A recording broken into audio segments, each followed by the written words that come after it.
And hello, everybody. Welcome to the final installation of ONYX Mid-Atlantic and ONYX Table Talk. This is the last one. And before we get in and start talking about some really good things, I want to take a few moments to introduce the guests that we have with us today. From the DMV, we have Nick Symphony. From Southern California, Pup Yoshi. From Chicago, Illinois, we have Legionnaire. And spanning the continents between New York and London, we have Golden Eagle. And last but not least, from Chicago, we have Mufasa Ali. And joining us as our ASL team, we have Miss Tanasha and Miss Glashonda. Welcome to everyone. Thank you for your time today and for the words that you're going to give us as we discuss. So, like I said, this is it. This is the last section. If you've been following along with us for the last 3 or 4 of these, we've done a lot of talking about the Black Lives Matter movement and how it sort of relates to what we have been also finding going on within the leather and kink community with regard to people of color. This last section for today, we're going to take it one step further, and we're going to talk about people of color ourselves, right? Something that we've called the Ism Effect and what we can do, the steps we can take, and the choices that we can make to help us rid ourselves of the isms within our own culture. All right. So without anything else, we'll jump right in. And these questions, as you feel compelled, please jump in with an answer if you have one. The first one, we're going to have 3 or 4 different sections. The first one is colorism, the shade of it all. The second one will be body beautiful and the body image discussion. We'll look at identity and expression, and we'll close out with religion and spirituality. All right. So our first topic and first question, in your minds, what is the difference between racism and colorism? For me, the difference between racism and colorism, it's literally just who is perpetrating the action and has the power and the privilege to do so. We all know that racism, especially now as we define it more properly, is prejudice plus power, equaling racism. But when we're talking about colorism, it's literally about someone who may have a bit more privilege due to their proximity to quote unquote whiteness, instigating and perpetrating anti-Blackness. And it's not just within folks who are specifically Black that colorism happens, but the idea of the closer that you look to Black, or the typical idea of Blackness, darker skin, whiter nose, bigger lips, all the stuff that a lot of us love. I don't know about y'all, I do. The further it is from the stereotypical idea of whiteness it is, the more Black, quote unquote, Black you look, the more less white you look, the more that I can use my privilege and my power to actually hold you down. So literally for me, the main difference and the biggest difference only really is who is perpetrating the particular privilege and power over someone else. I mean, the system itself perpetuates. We didn't create the system of oppression, but it's perpetuated in all segments of our community, and colorism is one of them, because you always have to have a target and a non-target of oppression. And so when you get to the colorism and the target, the darker, as Symphony said, the darker you are, or to that idea of Blackness, then the less you become the target of the oppression. And the non-target is those that meet the paper bag test, which was perpetuated even in HBCUs to have more privilege in that area. And I mean, it goes back to that saying, all skin folk ain't kinfolk. Because just because you are of the same race or of the same ethnicity does not mean that you accept who you are or who you are in that, and that color could be that basis of division. Colorism is one of those things that is immutable, right? You can't really change what your skin tone is, and there are all of the implications that go along with that. We're focusing the Mufasa and Symphony's comments have focused on the Black community, but that goes beyond the Black community into other racial groups. You know, in Asian cultures, whiteness is the ideal and is what people aspire to. There are beauty and cosmetic companies that sell skin whiteners in an attempt for folks to become, you know, change their skin tone. So even though you're talking about people that have the same racial identity, the goal, the ideal that's put out there in society is whiteness. And that's one of those differences that, you know, is between racism and colorism. One can have a perceived racial status as well. You know, just because somebody comes from one particular culture doesn't necessarily mean that that's the culture that or the race that they identify with. Folks that come from the Hispanic or Latino communities may not necessarily view themselves as Latino or Hispanic. They may view themselves as more identified with a particular culture. But colorism, your skin color, that is something that is immutable and unchangeable. And that perception, that how society receives that, is really something that pervades not just Blackness and anti-Blackness, but all cultures. Yeah, I'm glad. I'm really glad Yoshi said that, because I was just watching something the other day with it was talking about Indian culture and colorism in Indian culture and in Indian in Bollywood, and how the light-skinned women in Bollywood are seen as the most beautiful, and the darker skinned Indian women are seen as so it's not just a black white thing, even though I think the idea of it is sort of embedded in the Black experience from slavery, from the complex that they sort of like hand it to us, in the sense that, you know, all of the white slaves, all of the light-skinned slaves were in the house, all the dark-skinned slaves were on the field. Like that sort of infighting that they put between us to keep us fighting each other, as opposed to wanting to fight each other, wanting to fight against them and rise up. So it's not just a thing that's embedded in Black culture. It's embedded in our entire society, in every race. It crosses races and ethnicities, and it's just the idea of whiteness being perfection, or being the thing that we should aspire to. And you know, yeah. I think part of what's happening here, especially when we speak about anti-Blackness, it's a forgetting of the fact that Black is a race. It's not an ethnicity. So it crosses lots of different ethnic groups. So when we speak, or when I personally speak about anti-Blackness, it's never just about the quote unquote Black African American or the off of the continent. It's about anyone who in any way, shape, or form has a connection to and an ability to claim Blackness. And Blackness only came about because whiteness needed an enemy. The whole idea of anti-Blackness, it's not new. It's not even new within the ideas of the slave ship. We can talk about the caste systems within India. We can go ahead and we can talk about the certain Asian cultures that still prize, even back then, putting on whiter makeup to go ahead and give the appearance of paler skin when colonization came through. This is something that has been a continuous thing in the world, especially when we are looking at the movement of culture, movement of people throughout the world, and it continues to grow. And the thing about whiteness is the worst moving target ever. You can never really tamp down exactly what whiteness is, because it was never one specific thing.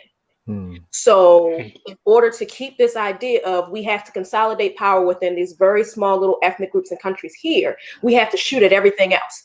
And when that power starts to crumble and fall apart, oh, well, we're going to pull you in. So now your features and how you look and your history is now subsumed into whiteness, but we're still against them. And that's how it continues to grow. And that's how colorism has continued to spread for hundreds and hundreds and hundreds of years, because it was so much easier as colonizers to go into another place that you're trying to go ahead and get in good with these people because you want their resources. You want the things that they can give you and say, hey, you look like us. We're good. We're cool. But those, no, they're unclean. They're this, they're that. You can't really go with them. We don't like them.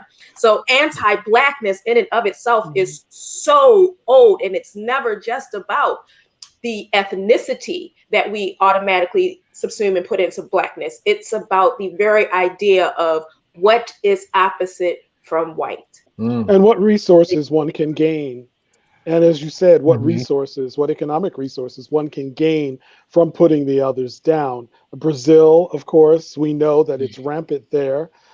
India, as you stated, the Asian cultures, it's stated everything is anti-white is wrong. And media doesn't help us. Yeah, I want to really highlight something you said though, which is that we find that there are racial groups that seem to get co-opted into whiteness, right? Because they are now viewed as a tool to promote whiteness. So this idea of, the model minority when we're talking about Asians, it's like what we're talking about when we're talking about the model minority is dominant white culture in post-war America suddenly found out that when they were getting called out by the Soviet Union for being racist, like, the United States is a racist culture. Blacks, whites, Asians, Hispanics, they don't get along. But what happened was whites saw Asians as a tool to fight against that, right? And promote them as, Asians seem to go to college. Asians seem to be successful. See, why can't you be like why all of these other minorities can't you be like that? It's not that Asians are any more, benefiting from that. They just happen to be highlighted in that context. One of the things that doesn't get reported very much is that a large part of the population that's been impacted by COVID has been Asians, not necessarily East Asians, but Southeast Asians, West Asians, the ones that have immigrant businesses that have been shut down. People that don't go to Chinese restaurants anymore because they're of the irrational fear that because it's related to China, they're going to get COVID if they eat Chinese food. So we have to look at it two ways, right? It's not just who is being put down. It's also who is being co-opted into colonization and who is buying into that. Joey, did you have a comment? I thought that your head was nodding as if you wanted to comment on something. Well, no, it's just that my experience of colorism versus racism has always been one of, as Miss Symphony said, of blackness being somehow being seen as not quite up to par as whiteness. So when you're talking about African Americans, when you're talking about Latinos, when you're talking about Asians, the more you may look white, the more acceptable you could be in society in general, and the more you can be seen as being a part. But again, a part of that is also white people, having that inroads to co-opt to what is our experience. So like you said, it does go both ways. So just basically taking in most of what other people have said. But my personal experience has always been to see how somehow, growing up being darker skinned somehow has always been a detriment to how you maneuver and how you navigate through society, as opposed to looking more white or passing. And and you got the paper bag test and all those kinds of things that have happened to us as African Americans as well. That's a really good segue into our next point. There's a comment out here also from Thomas Dunn that said Michael Jackson and Sammy Sosa changed their color. They whatever happened to them, whether it was health related or it was an active choice, their skin lightened over the years. And that leads into our next question. Is there such a thing as light or dark skin privilege? And how does that affect how we interact with one another? I mean, there's definitely an effect. I mean, because again, you're dealing with white bright is right versus darkness. Anyone who possibly, depending where you live and depending what circles you're in, that it's like, oh, they're more like us, so we can hang with them. They must think the same way we do because they look like us. Which of course is a myth, but that is their experience. It's not my experience, but that's their experience. And it also depends upon their whiteness, whether they're ethnic white sometimes, because I grew up around Portuguese and Italians as well as blacks who never stated their whiteness. They stated their ethnicity. Mhm. So there were Portuguese, they were Italians. So I was black, that was just one in the same. It did not matter as much about pure white. When I went to school in the Midwest, I ran into white. They didn't claim ethnicity. They didn't claim anything but white, and then wondered why my hair looked like my hair did, and things of that nature. So definitely, the paper bag test, which we talked about, and I think that people's experiences. I didn't grow up in the South. I grew up in Newark, New Jersey, in a Black Jewish, Italian, Portuguese town at the time. And so I didn't experience some of the things that I hear my colleagues experiencing when they grew up in the South, and those types of things. So I also think that location, even though I learned those lessons because I was a black boy, location, I think, also has something to do with it. Well, I mean, like you brought up a really good point, the fact that you grew up around folks who rolled with their ethnicity first. So the idea of colorism in their cultures didn't necessarily pop up, especially in there, because we have to remember that Italians and the Polish and some other folks who are now considered white weren't considered white at the beginning of the 19th century or in the 18th century. Right. Like they're new to this, but we also see in the fact that when we're talking about Italians and shadism and how that comes up, how you rarely, if ever, see darker skinned Italians. It's the same thing for when we're talking about black folks, when we're wanting to portray thugs. And you're hiring a black man, the darker he is, the better he is for that role. When you want to perpetuate the idea of the hypersexualized black woman, the darker she is, the better she is for that role. Or conversely, sometimes they'll flip it, and the lighter she is, the better she is for that role, because of the idea of lighter skin being closer to whiteness, being more apt to be a bed wench and to sleep with those in those spaces. So what we might view as privilege, quote unquote, within light skin, yes, it is privilege. You are less likely when you are in an interview for someone to go ahead and tell you no because you're lighter skin or you're closer to this ideal of whiteness. You are more likely to have people continue to want to engage with you, find you attractive. Like we've seen the studies about it across the board, that there are some benefits that come to this, but you still wind up losing. You're still going to be black.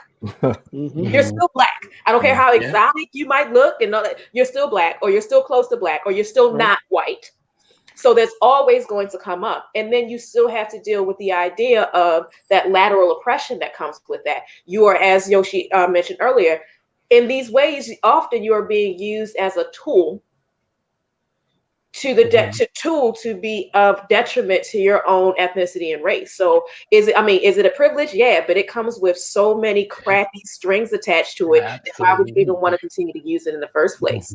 Yeah, I agree 100%. I've experienced spaces where, my being darker than other black men or black women in my area has been a detriment. But there comes a price that the lighter skinned people don't even understand that they're paying in order to become, part of something that they perceive is going to be more acceptable. There's a price that comes attached to that, because at the end of the day, they still think of you as black, even though you think that you're getting over and that you're somehow being afforded some sort of privilege.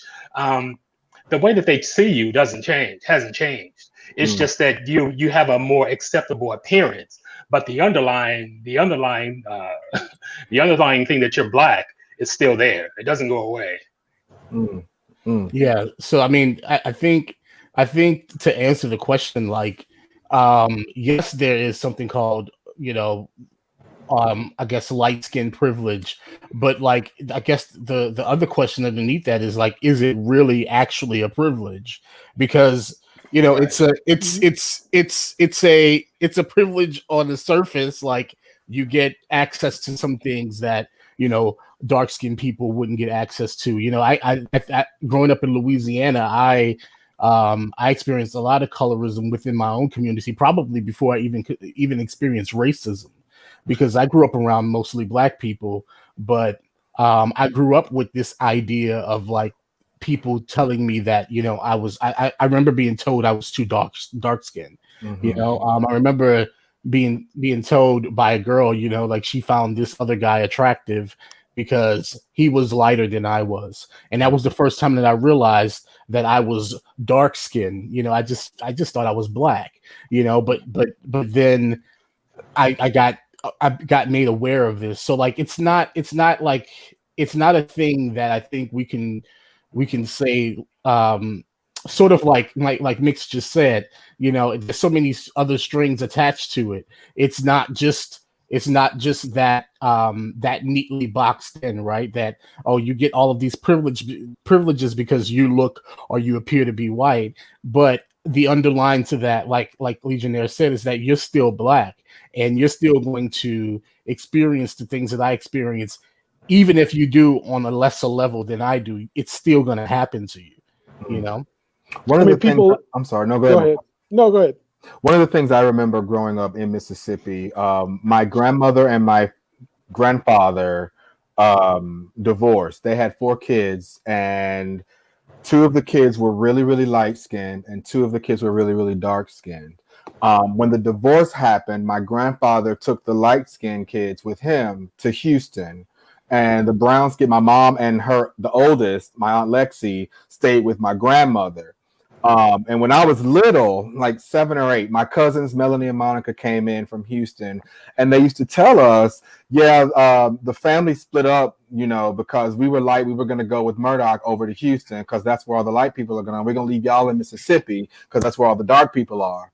And so I sort of grew up with this idea in the back of my mind that being in Mississippi meant that I was dark. You know, that's where the Black people stayed. And, you know, looking back at 40 years old, there's a rift in our family. There really is, right to this day. The light folks are over there and the dark skinned folks are over here. And, you know, those of us who reach down and connect to the island roots and stuff like that, we are cool. But, you know, some of us don't talk to one another because of that stuff that apparently happened, 45, 50, 60, 70 years ago.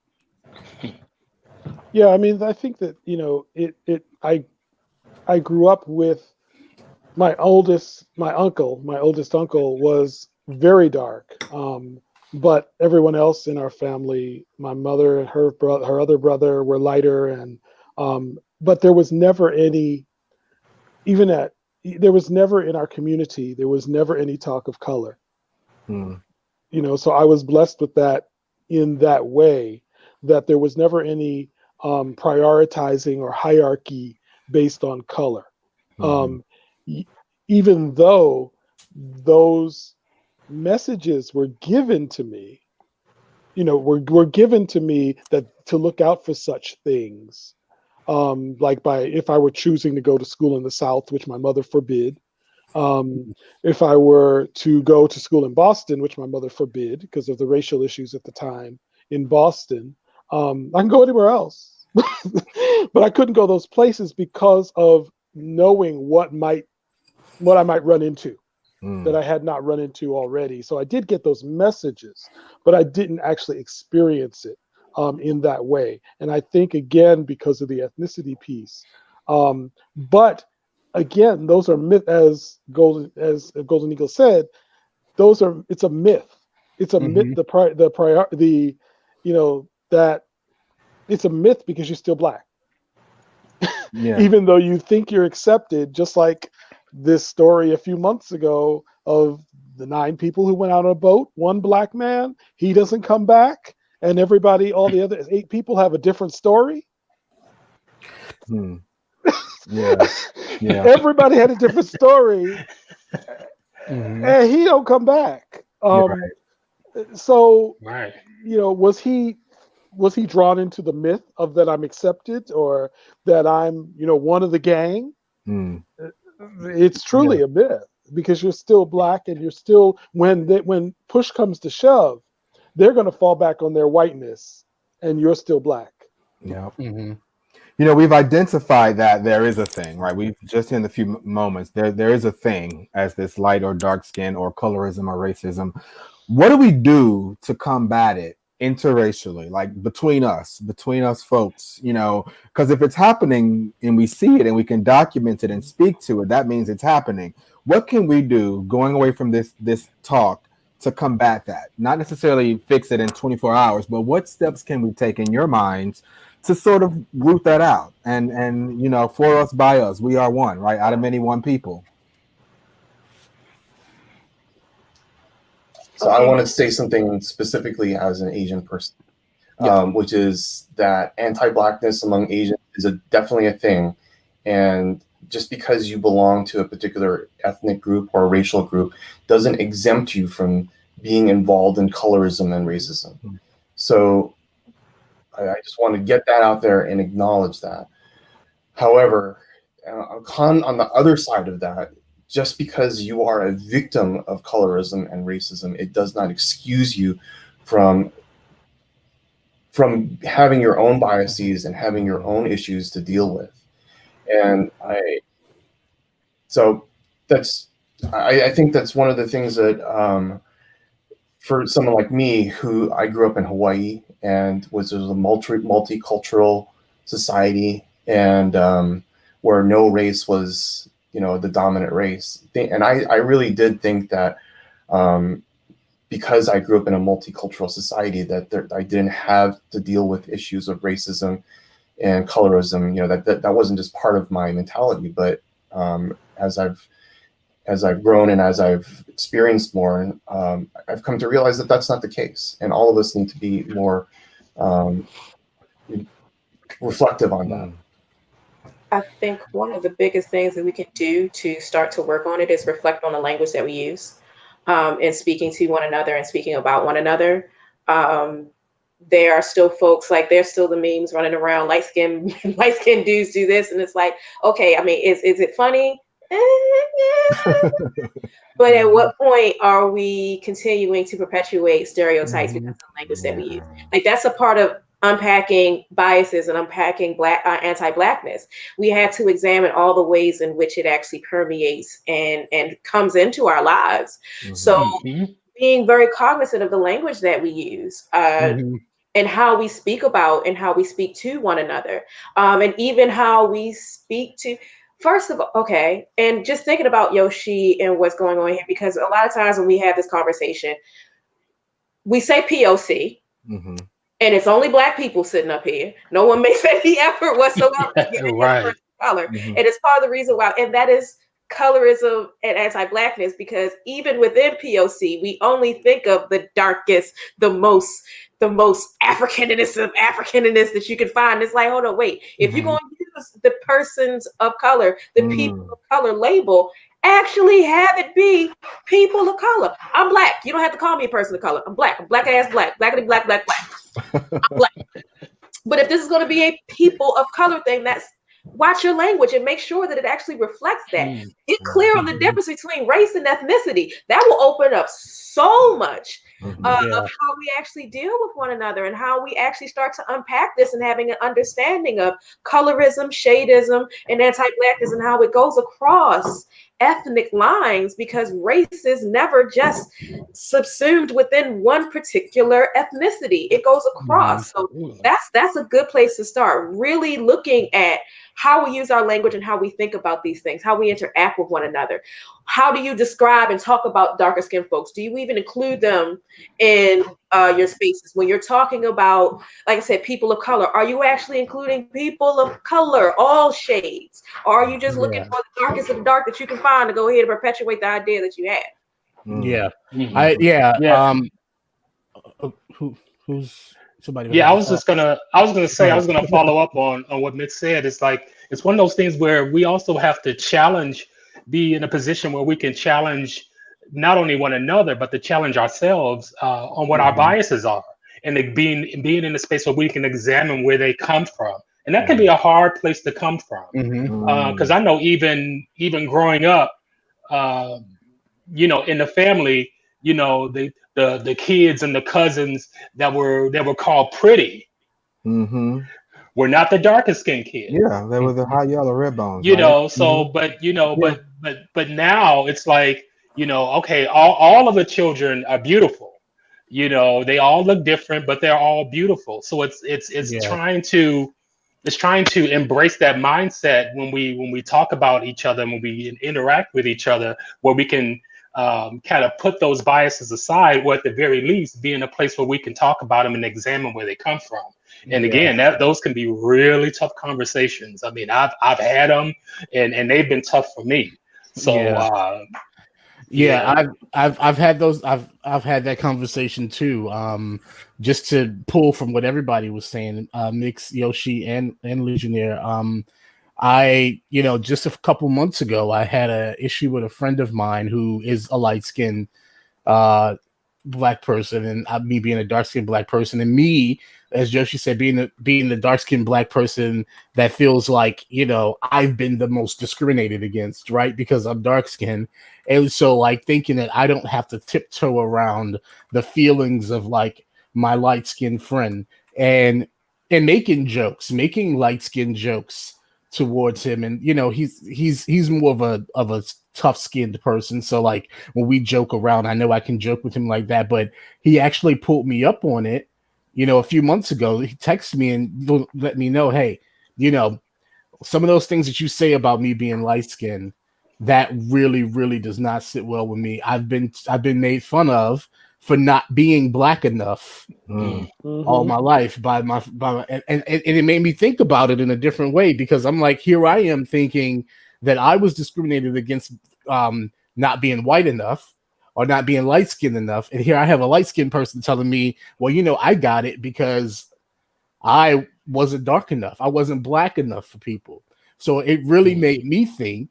And you know, I kind of sat with it, and I was like, wow. I was like, damn, I didn't realize, you know, I was making someone feel like that. But like Legionnaire said, it's having the courage to have those conversations, because a lot of us don't even realize that we may be perpetuating these colorism or these stereotypes or whatever it is that we're perpetuating. We don't know that we're doing it sometimes. And as people of color, because we have so much that we have to work through as people of color, as black people, as Asian people, or whatever, we have so much that we have to work through that we don't realize sometimes that the stigma that we throw onto one another in certain instances. So yeah.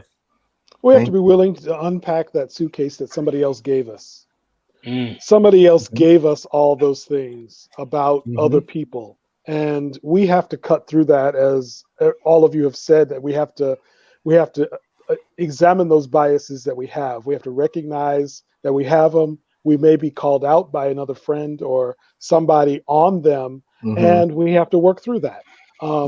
Because again, you know, we didn't come into this world thinking that one color was better than another color. We just came into the world. Somebody told us that. Somebody taught us that, yeah. Somebody taught it to us and told us, and and somebody told it to them. Right? Yeah.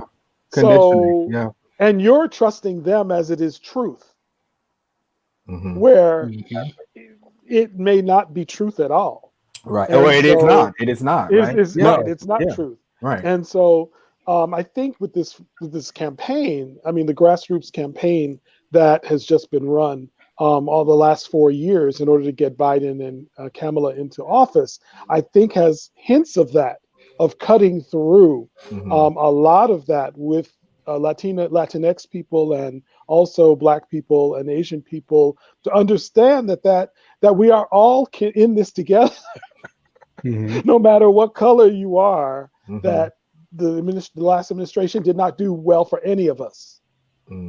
Light, dark, Asian, Latinx, and under trying to get us to come together as people of color to be a block for the good of all of us. I think that you know, has resonance there. Thank you. We're gonna take a segue into our next section. I titled it "Body Beautiful" because I like that.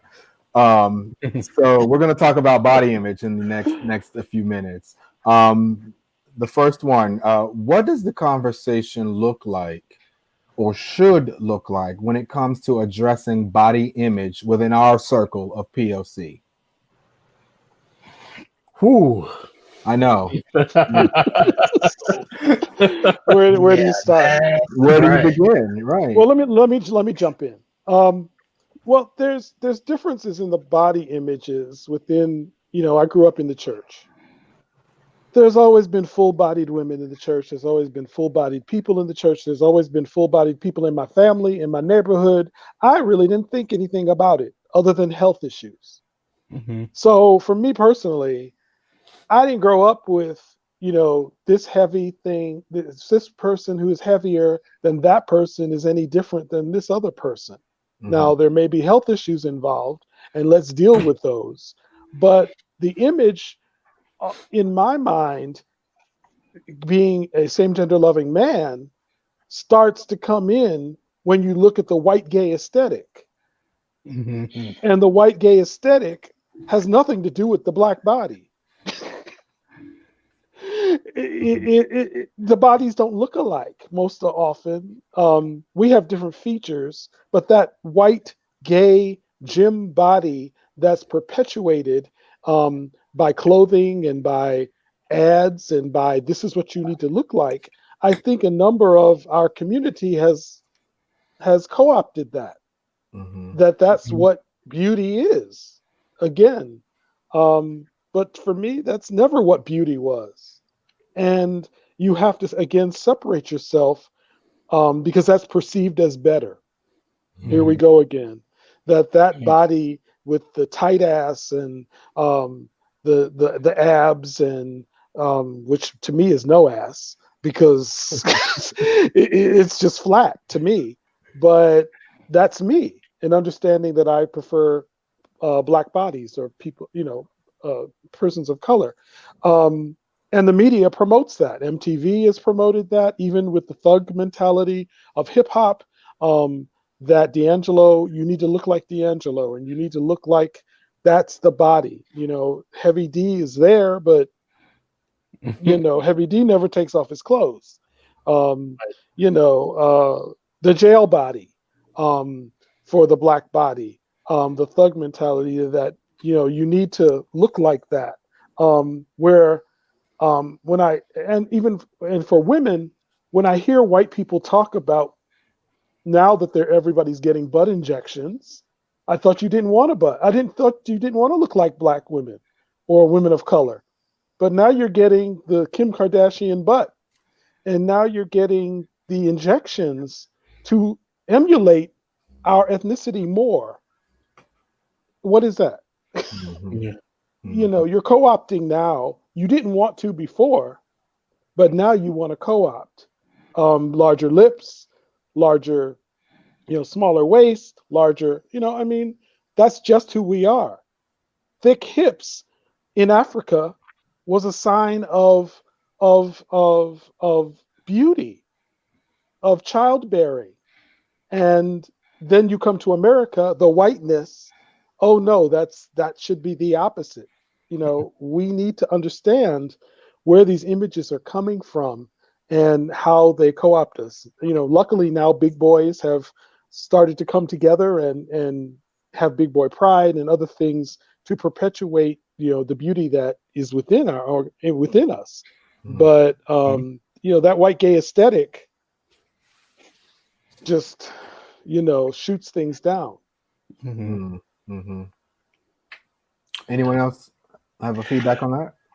Yeah, I was gonna say for me, coming up as a young queerling, it was a hard thing to shake because already coming into my own as a Black gay man was something where I didn't see a lot of myself anyway. And as you're navigating into what is supposed to be gaydom, and what you're seeing is this white aesthetic and this promotion of what a beautiful person is supposed to look like, and then having to reconcile that against what I find myself attracted to, because I'm attracted to people across the spectrum. So it was a hard reckoning for myself. Just speaking from my own experience, it was a hard reckoning for me to be okay with the fact that, you know, I was attracted to people that didn't fit into that aesthetic, you know, and that somehow it was okay. And it was okay for me not to be of that aesthetic as well. So yeah, just speaking to my own experience, I know it was quite a journey to get from there to where I am now, where, you know, I can certainly recognize beauty in all my people.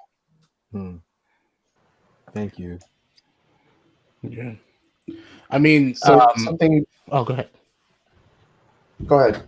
I was just gonna say, like, just growing up, I experienced a lot of scrutiny in regards to my body image. And most of it was weight, was about my weight, but I think all of it is connected, as Mufasa was saying, all of it is connected to this idea of whiteness, right? And like what you should look like versus what you actually look like, and what you should learn to love about yourself versus what everybody thinks that you should want to aspire to be.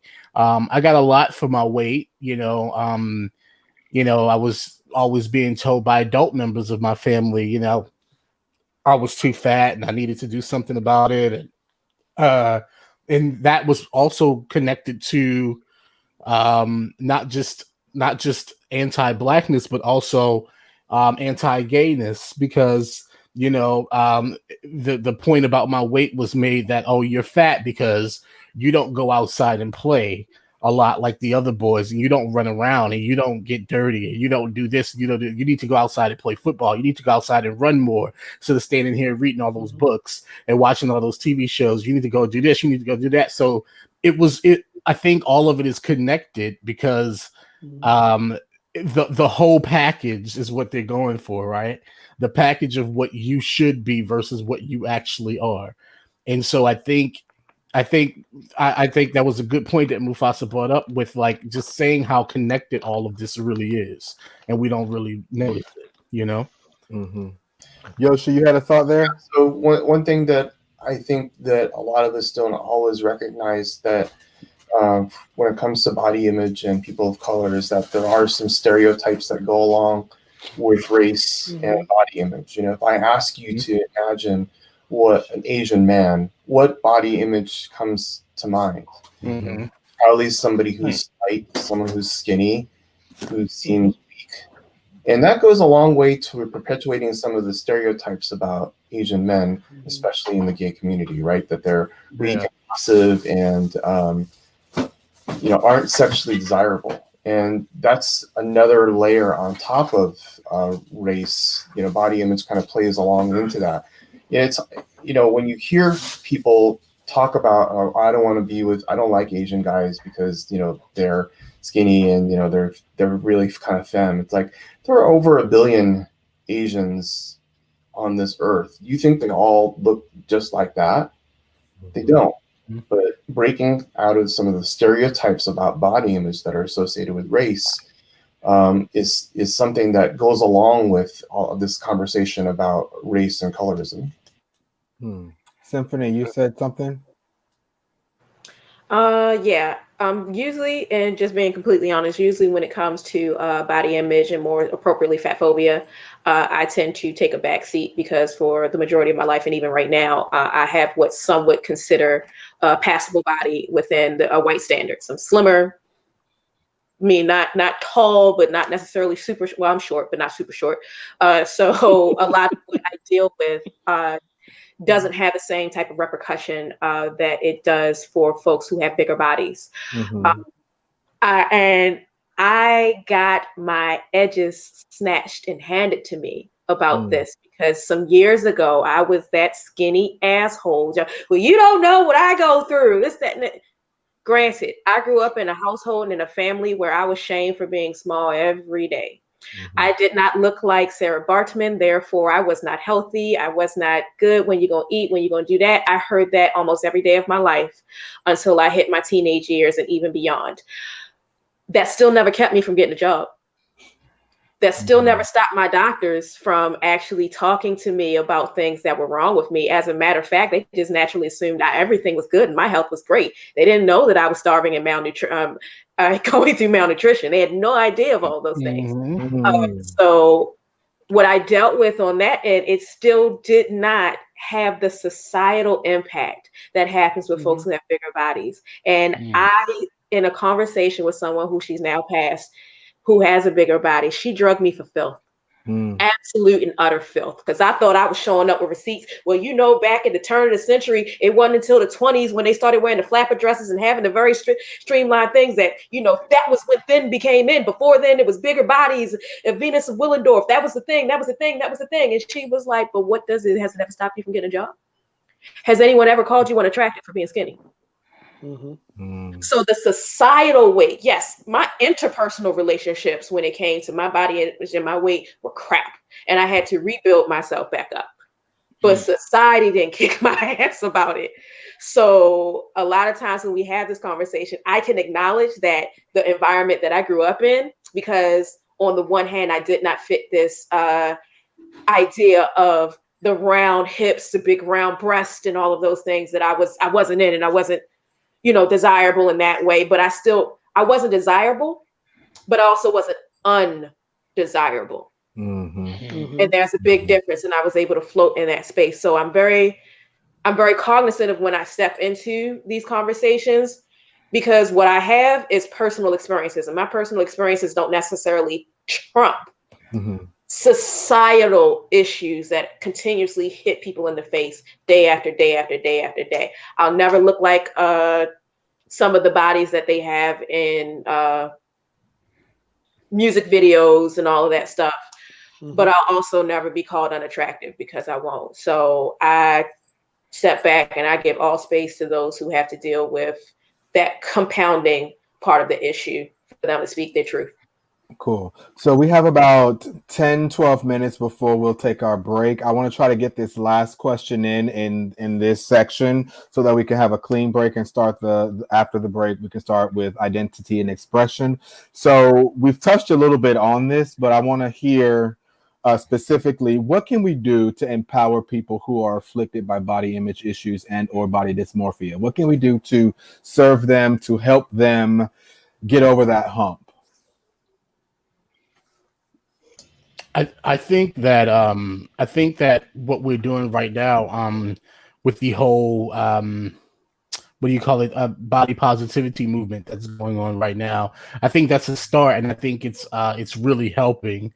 You have people, especially people like Lizzo, and you know, all of these big beautiful people, models and entertainers and stuff like that. I think that a lot of it will come through the media, how the media portrays beauty, and how they think about how they portray beauty, in thinking about that, not just, you know, throwing, you know, one fat person into, you know, a movie and thinking that's okay, but how they think about when they're writing, or when we're writing or telling stories for people who are larger, and like, you know, it's the same as with Black people in a sense that is the story about them being fat and being, and I use the word fat because I'm fat. That's what I use to describe myself. Is the story about them being fat, or is it about them just being a human being going through whatever situation or whatever that they're going through? You know, it doesn't have to always be, you know, about being fat, you know, even just like with me, with me being Black, you know, we get tired of seeing, like, we know we have to, you know, understand our history and learn more about our history. We know that we have to, you know, I don't necessarily like the whole saying like, oh, I'm sick of slave movies. I'm like, well, no, I think they have a place, but I don't think that's all we need to be doing. You know, I don't think I think Black people are not like a monolith. We are a vast people, that we have vastly different experiences. So I think the same is true for like people of size, or people who are not, you know, because body positivity is, even though fat people take the center stage in that movement, because they're the ones, as Mick Tiffany said, you know, they're the ones who we're the ones who are, you know, sort of discriminated against the most, right? And the way that society has been placed against us in that way. But just showing not just fat bodies, but smaller bodies and all types of bodies, and like having people, you know, just sort of like mix and mingle in that way. I remember years ago, I had a friend who went to see the movie. I forget what it's called, with Queen Latifah and Common. But I think it was Just Right. Just right. And Just I had Right. a friend, and she told me after seeing the movie, she was like, it was good and everything. She was like, but like, am I supposed to believe that, you know, Common was in love with her? Like with Queen Latifah? Am I supposed to believe that? And I was like, why wouldn't you believe that? And like, we had a long discussion about this, and it really, really pissed me off, because I was like, you know, this is the way that people see fat people. We are not desirable. We're not, you know, as McSymphony said, you know, we're not the people that someone's going to go to and say, oh, you're beautiful, you're pretty. That's not going to be it. So I think it starts. I think starting with the media is a good start, because, you know, the media has a way of altering people's minds, right? Like whatever people see in the media, they consume.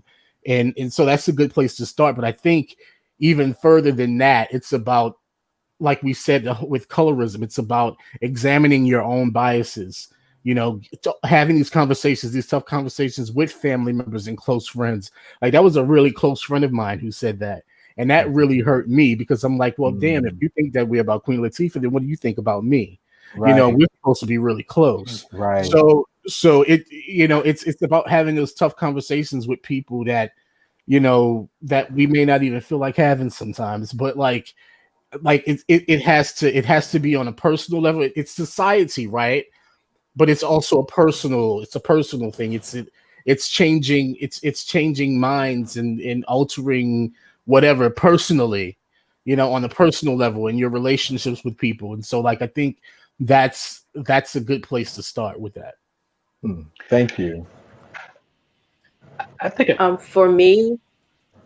No, I'm sorry. No, go ahead. Go.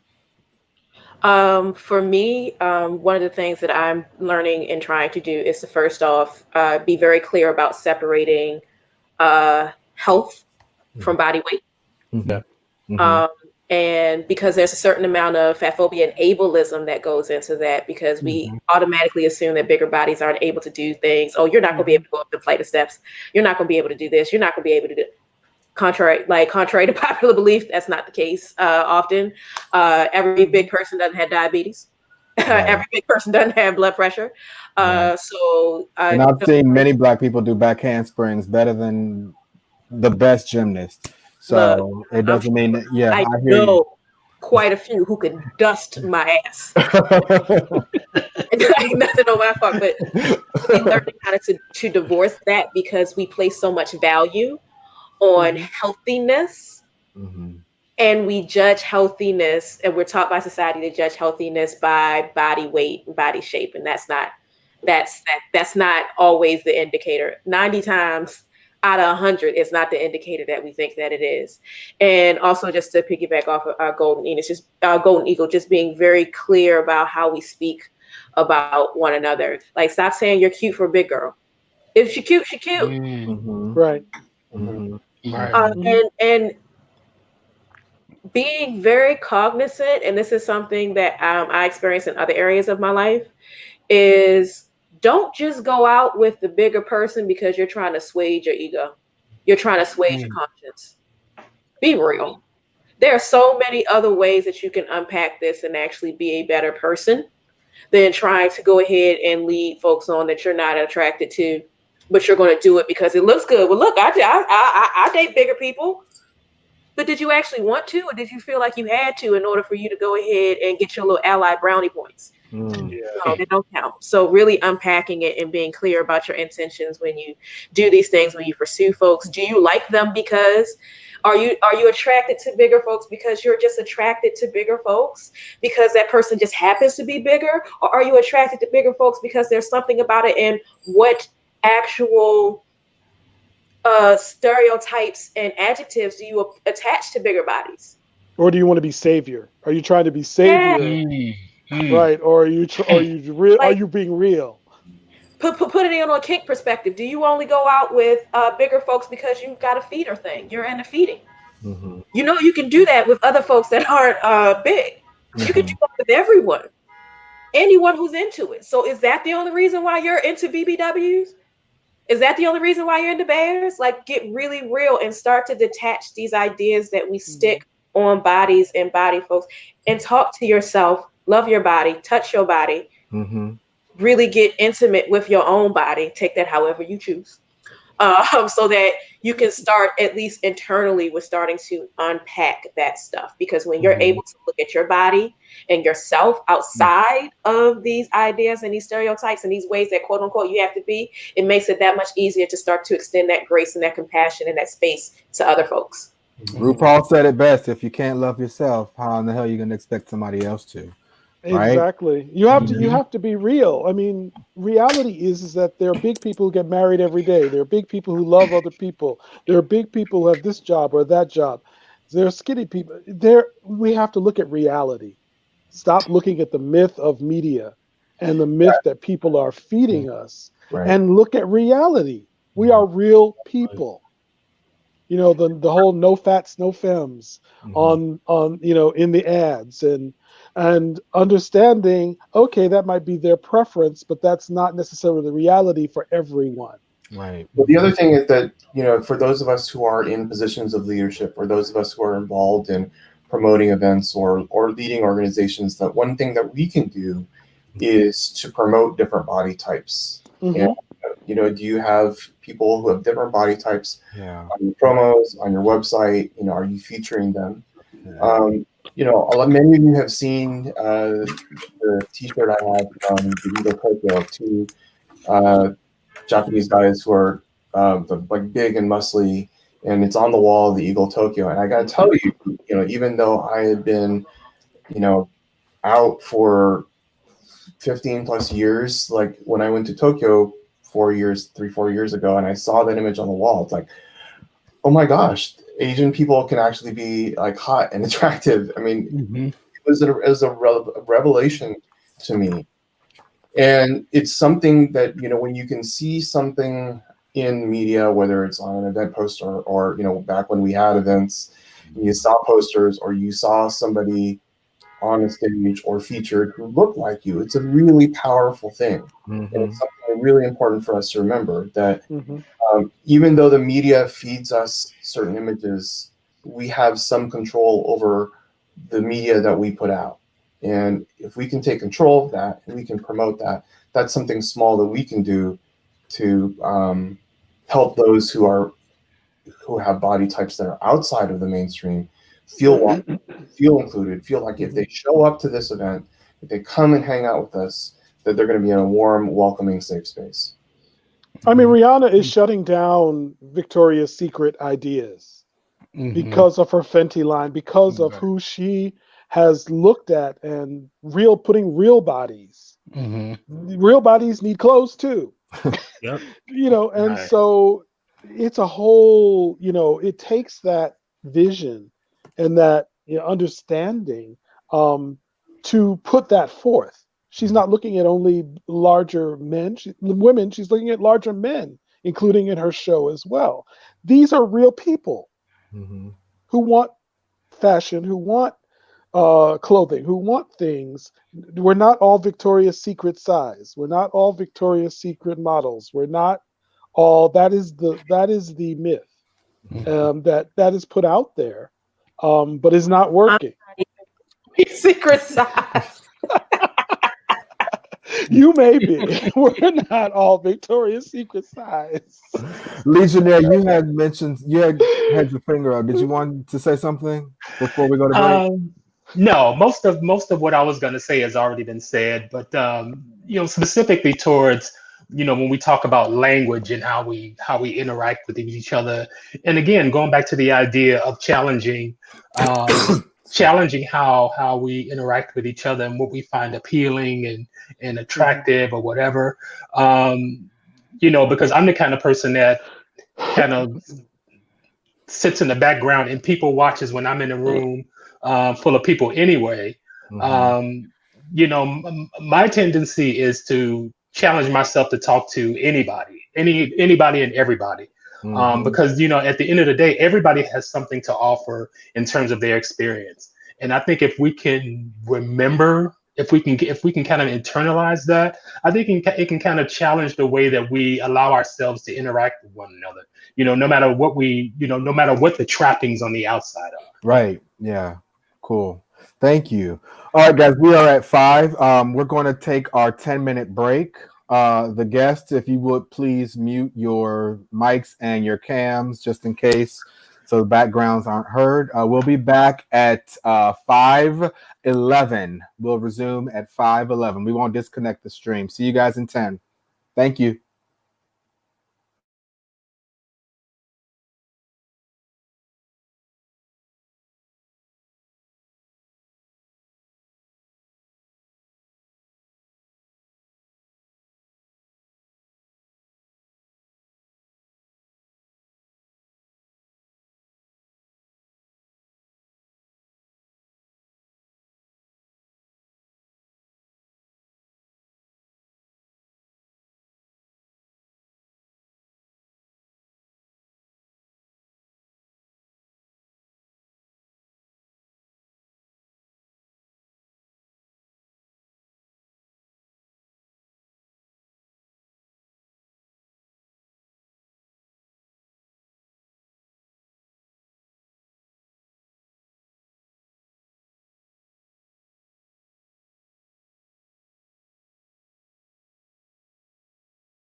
Bye.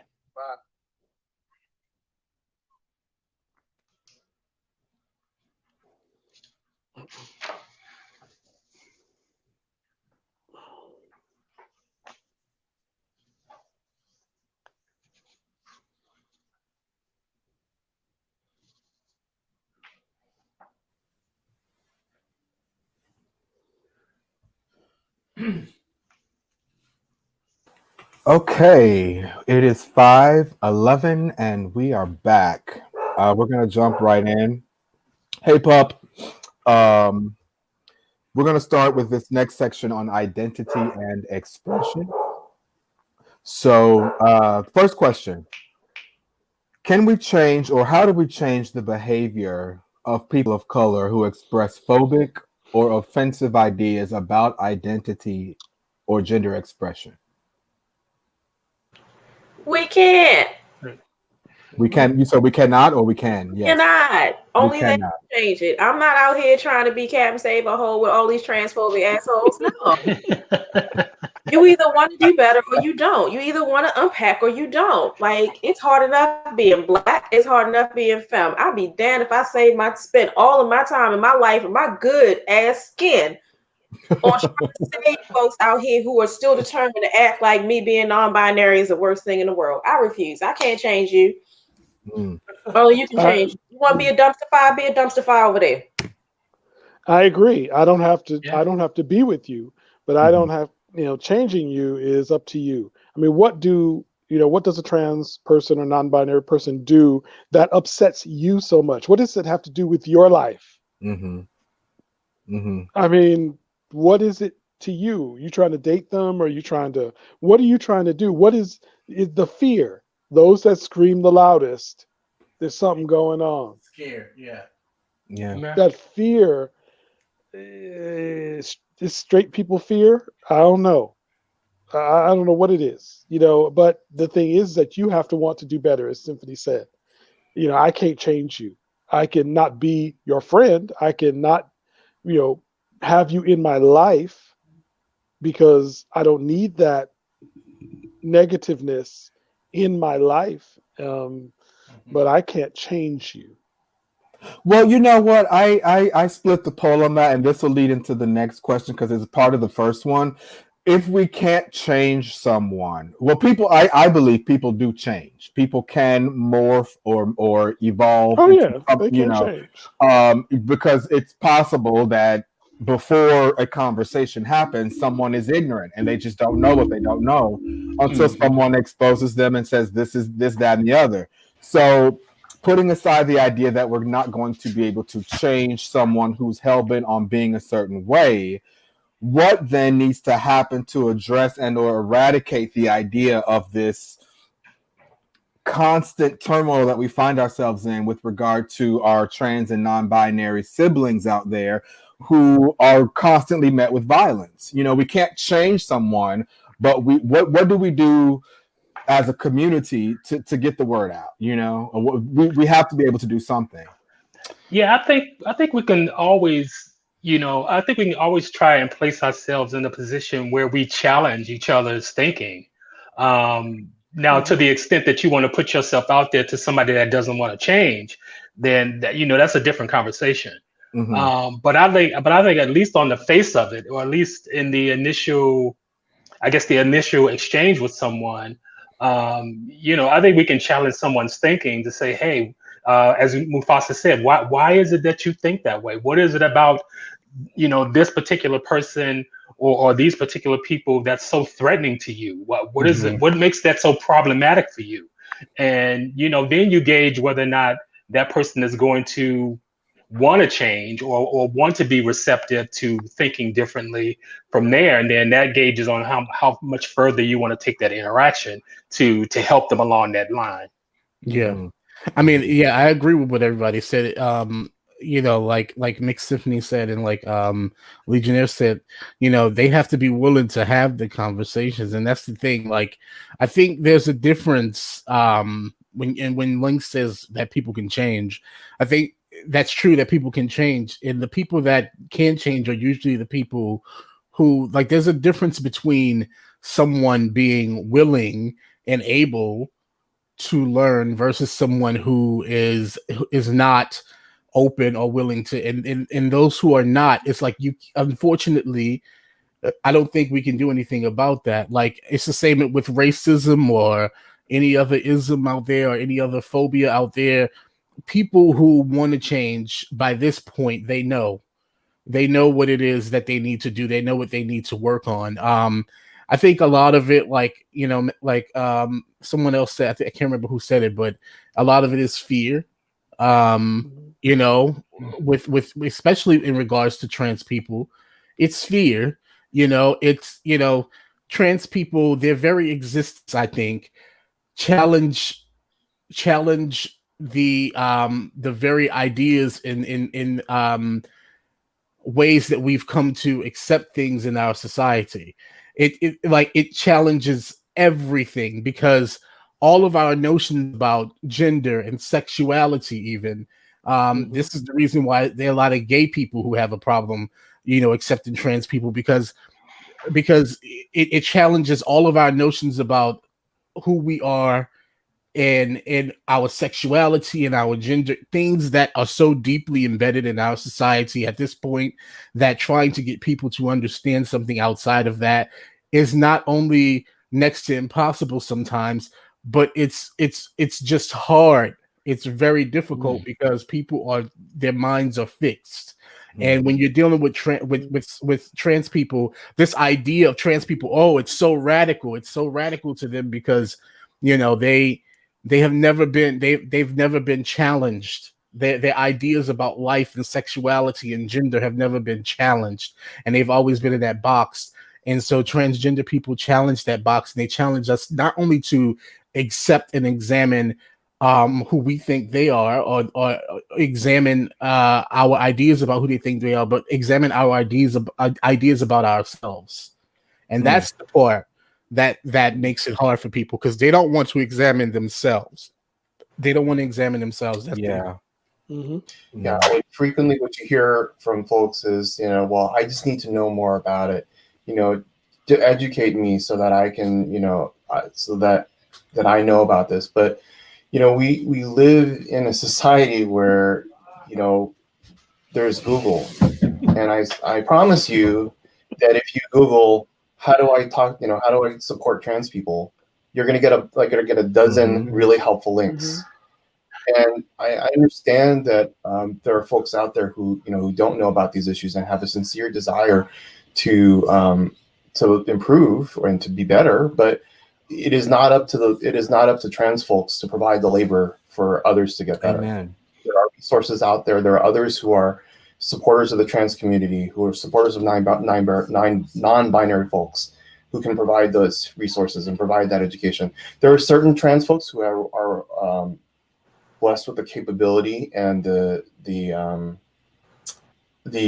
strength to go ahead and provide that advocacy and education, but not every trans person signed up to be an educator on gender issues. Just like every person of color did not sign up to be an educator and a facilitator for solving racial problems. Yeah. And on top of that, like, I think, and I totally agree with what Yoshi said, like, it's not up to the oppressed person or the person who is in that position to have to teach someone else. But the fact of the matter is, to be quite honest with you, like, and for me personally, like, I personally don't have a problem explaining anything to anybody ever, but that's me. Some people are tired of that. Some people are like, I don't want to do that. And I think more than expecting a person of color or a person or a trans person or whoever to explain these issues to you, I think more than that is annoying to them is us is the assumption that we are there to do that. And it's I think that's what it is, more than just because honestly, I feel like if you went to most people, most marginalized, oppressed individuals in whatever community and talk to them, we will talk back to you. Like, we will talk back to you, especially when it has because for me, you know, if you're going to learn something about how to treat me, then I want it to come from me most of the time. That's it. You know, like I want to be the one to tell you what's right and wrong. But the thing is, the assumption that I'm there to do it for you is what people don't like, I think. In the assumption that your privilege is allowing you to be like, oh, this person's going to do for me what I need them to do for me in this moment, as opposed to coming in a more humble way, in a you know, in the form of a discussion, or you know, not like, oh, can you tell me something about you, you know, as opposed to let's have a discussion about this, you know. And I think that's the difference. The difference is not you tell me about you. The difference is let's talk about this, you know. Yeah.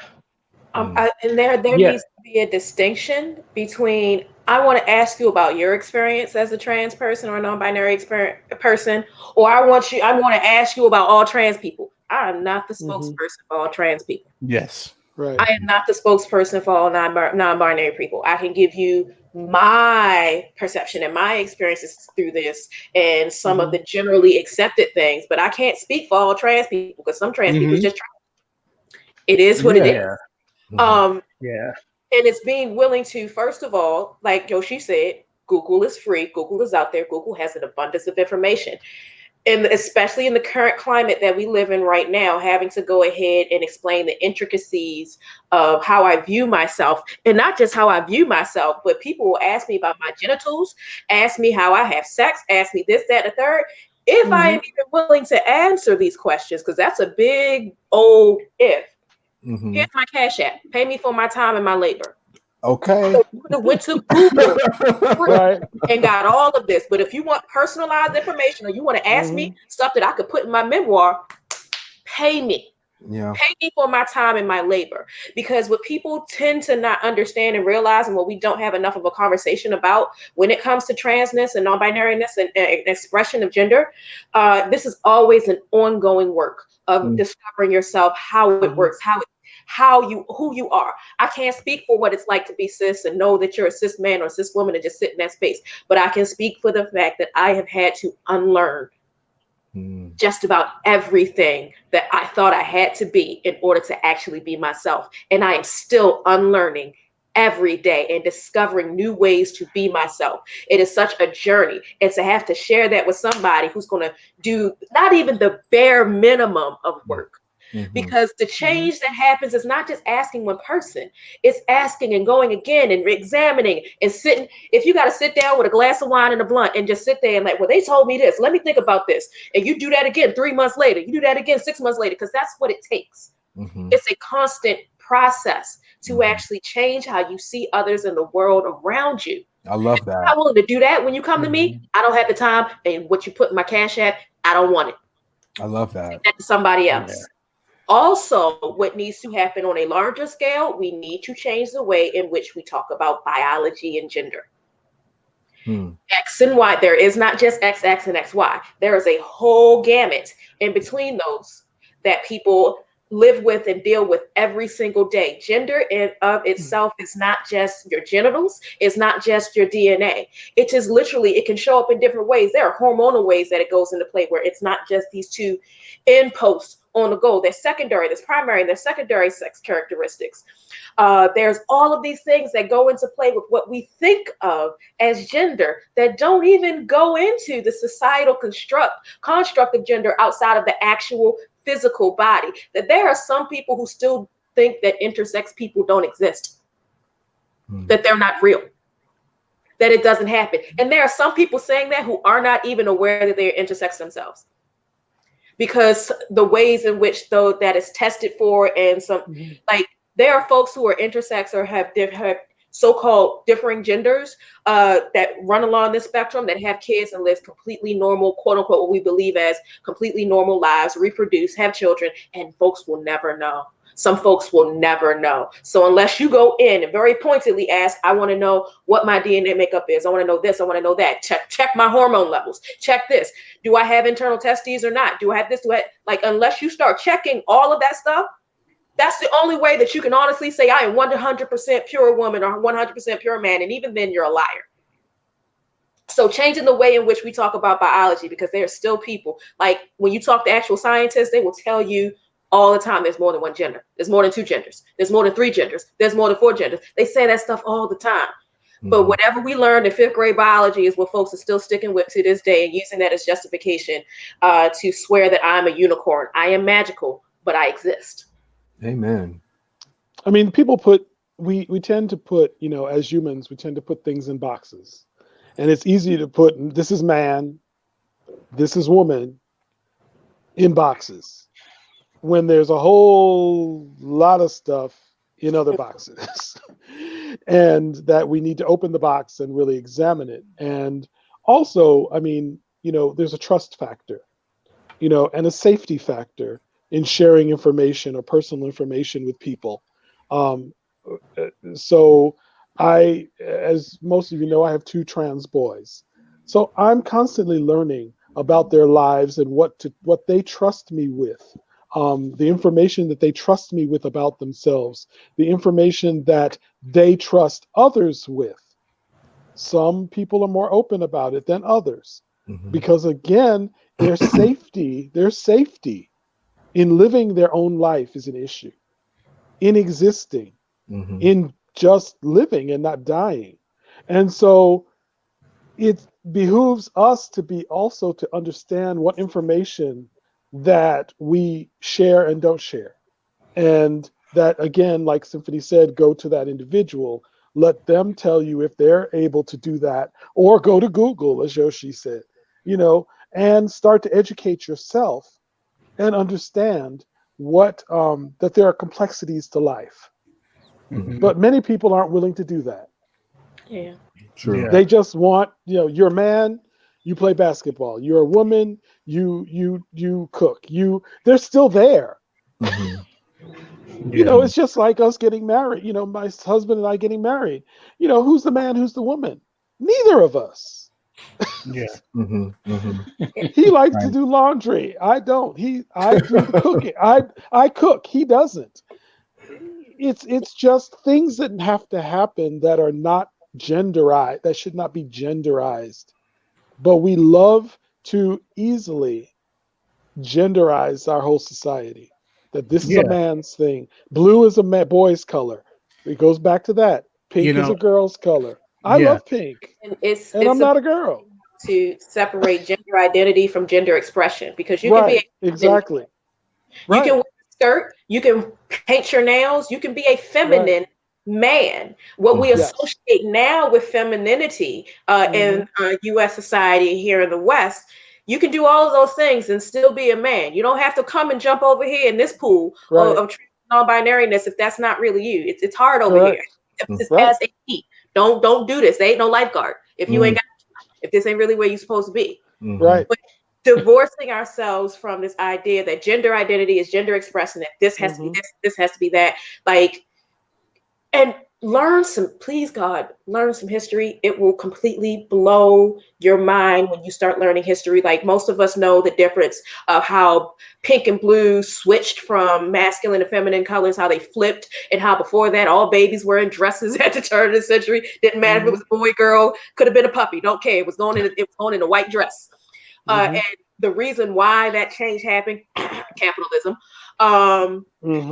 like how so much stuff has changed and flipped to continue this idea of patriarchy, heterosexuality, Christianity, and capitalism.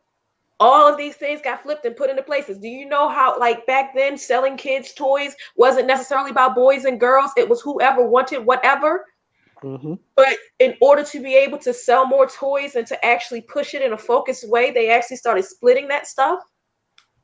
They actually started selling boys' clothes and girls' clothes when it came to babies, so that people wouldn't continue to pass along their clothes to the same through the line of kids. Because back then it's a white sack dress. You could put every baby in a white sack dress. Boy, girl, didn't matter.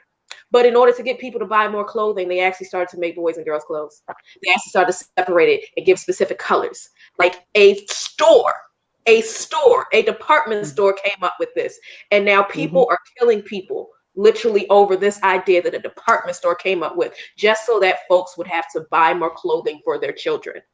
You start to learn history and learn about history, not just here in the US, but expand that idea, expand it and learn across spectrums. You'll see that this idea of singular man and singular woman, and man hunts, man kills, man this, and woman cooks, woman does this, does that, has never really been in play the way that it is now. Never. We are so varied and so diverse in gender identity and gender expression, and have been for so long. And just now we're just sitting in this place where it's worth killing people over, and it's ridiculous. It's absolutely and utterly ridiculous. Learn your stuff, please. And that's free on Google. You ain't got to ask me. You can ask Google that. I want to bounce off of that because it springboards into our next question, actually. What you just said. And it could be a yes or no response from you, or you can digress. It depends on how you feel. Do you think that an invented or a created Trans Lives Matter movement can do the same thing for our trans and non-binary siblings as the Black Lives Matter movement did for the broader community? And if you think so, how do we get that started? I personally do not divorce the Black Lives Matter movement from Black trans lives, because by queer and non-binary, some folks who identified as non-binary. Right. So it's completely indicative and a part of that. Could there be? I've seen places and people, especially Black trans women, who have Black Trans Lives Matter, and they started that and they use that hashtag. I use that hashtag, and it's out there and it's bringing in a certain amount of awareness. My only issue with that is something that continues to happen continuously. Not that they're making themselves, not that we're making ourselves separate, but it's the fact that the labor that we do for ourselves as Black people or as people of color erases our gender identity, erases our gender expression, because it has to be for everyone. So when we do these things, people are putting in their labor and their time and their work. It's the same way that we look at James Baldwin, and we have an understanding that he worked not just for liberation for Black gay men, but he worked for liberation for all of us, speaking truth to power in that way. Yes, he could have started a whole completely separate movement, and there would have been no problem with that. But when we start to look at movements themselves that were started by folks who had additional marginalized identities and separating that out, that's where the problem happens. There is no BLM without trans people, without gender nonconforming people, without LGBTQ identified people. So while we can take moments in the struggle to identify and spotlight and highlight people like myself, we cannot take away from the fact that that movement itself is in existence because of Black trans and queer lives. I like that. Anyone else have a thought on that? And do you understand the question that I'm posing, by the way? I want to make sure that it's clear. I agree. I agree with what has been said, because again, we don't want that piece to get so small that it's insignificant, because they are included. And as I have seen, even this grassroots political movement moving forward with BLM, people are speaking directly to inclusion of trans lives, of gay lives, of queer lives, of non-binary lives, because that's the only way that we can get this thing done politically. We need to be together on the political front, that it helps all of us, that all of us are affected, whether you're trans, whether you're non-binary, whether you're straight, or whatever, that we are in this together. You may not understand who they are, who we are, who they are, but you know that we have a purpose together to move forward. Right. Well, the idea that the Black Lives Matter movement really, you know, with Eric Gardner, the idea of this stop killing black men police, right? That was the impetus, I guess. It morphed over years and over the many more bodies that came and were taken away. It became inclusive. So when we look back over the last 2 years and the dozens and dozens and hundreds of trans lives and non-binary lives that have been taken from us, would a spotlight then on those lives matter in the way that that initial Black Lives Matter kickoff started? You know, and I think Symphony touched on it when she said it's an inclusive. Let's spotlight this within the entire spectrum. It's inclusive, and Black Lives Matters was started by lesbians. So, you know, understand from a feminist viewpoint, understanding that the Black feminism is inclusive of many, you know, of all of us in many different ways. And even though it's sparked by the killings, the inclusiveness ends up being that we all are in danger. And we all have to be included in this and understand and learn and be cognizant that we have to learn about one another, but that's that one strand that brings us together. And also, we can't ignore the fact that BLM has highlighted issues of Black trans folks within the community, Black non-binary folks, the killing of those. It's just on the larger scale, there are some people who are part of BLM who still don't believe in trans folks and gender non-conforming folks. So there is always going to be a space where, while we are highlighting these things, whether it is singularly of itself, Black trans lives matter, or within the Black Lives Matter movement, that there are going to be folks that are not going to aid in it and lend their voice to it. Like I said, I can't. BLM on large, on national, I have feelings about that. My biggest feeling that I will share today is do not donate to them. But when you're looking at the local organizations, BLM DC, BLM Baltimore, BLM Detroit, they have done this work of highlighting the quote unquote least of us or the most marginalized of us. But they've done this in Black trans lives. Transgender Remembrance Week is coming up, and I've seen BLM here up and down the DMV in the Mid-Atlantic be involved in helping the planet in that. So it's not as if they haven't been there. It's just with the larger societal issues that we have, there are still some people even within the movement itself that don't believe that they should lend their voice to it, because you have some people who sit up there and will say that, well, I'm not that and I don't care, and they won't lend their voice. So they're not real. They're the whole reason why we can't get ahead. Like no one's like, the work is being done, and the work has always been done, especially by local, citywide BLM movements.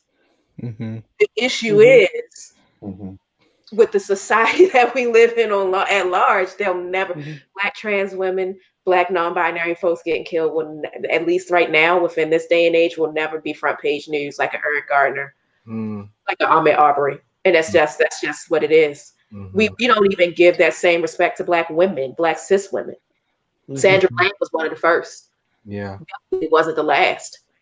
Breonna Taylor was just one of the most recent, not even the most recent. And we see how hard it was just for her as a Black woman to get the attention next to Eric Gardner, because it still comes into the idea of patriarchy comes first. So we move away from it, the harder it's going to be. So yes, I believe, and there is Black trans lives matter out there moving it.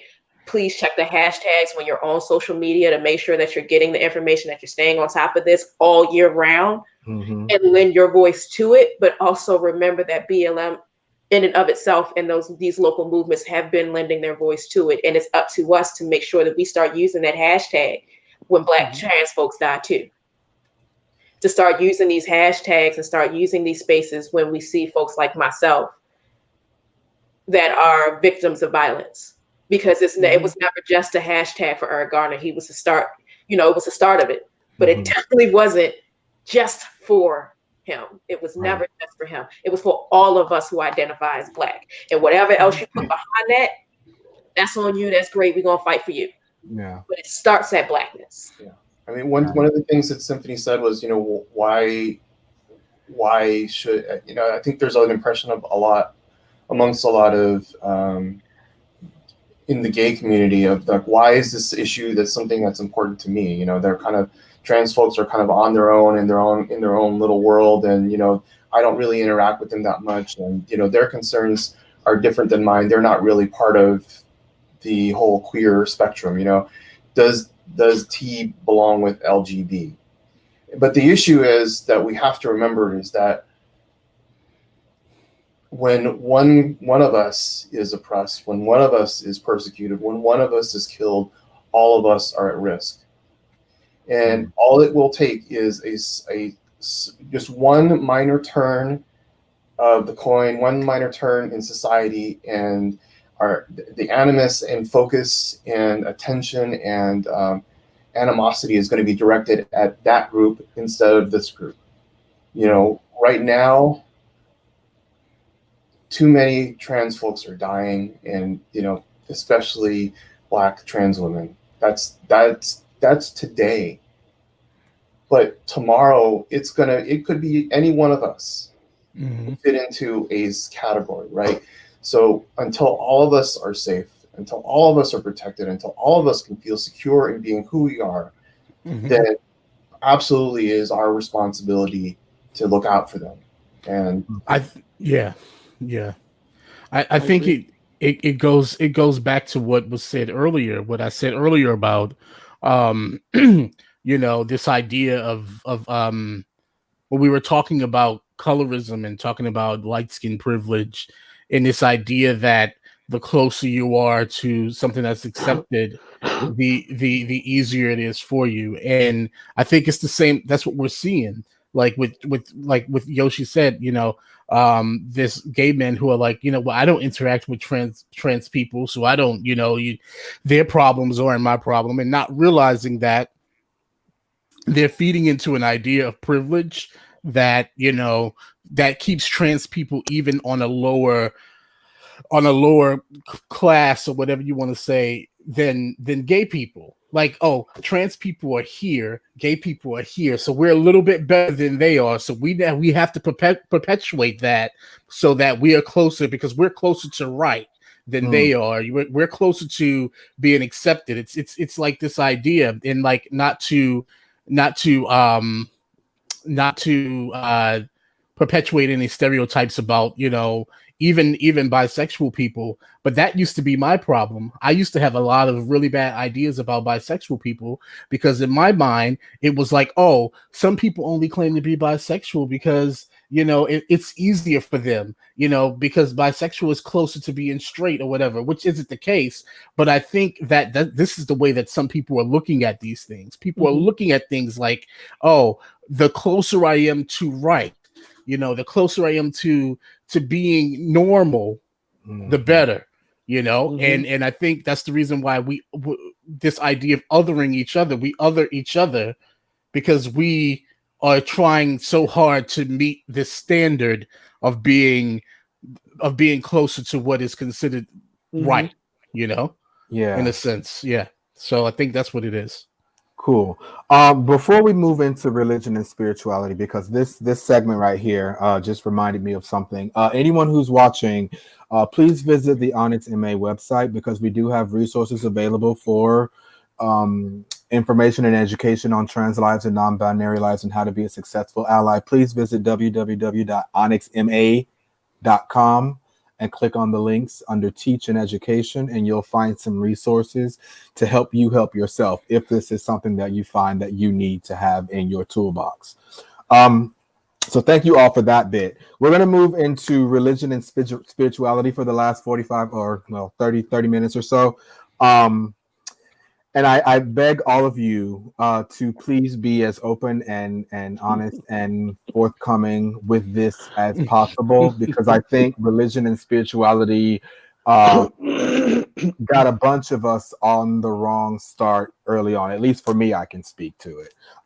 So feel free to talk about it in any way that you feel compelled to do so. The first question, excuse me, how do we unpack and redesign spirituality / religion so that we don't feel guilty with the association and the conditioning that came across us early on in life? Stop listening. Stop Again, it goes back to the thing that somebody told them something, the doctrine told them something, and then they told you, and why do you believe that what they told you was the truth? Mm-hmm.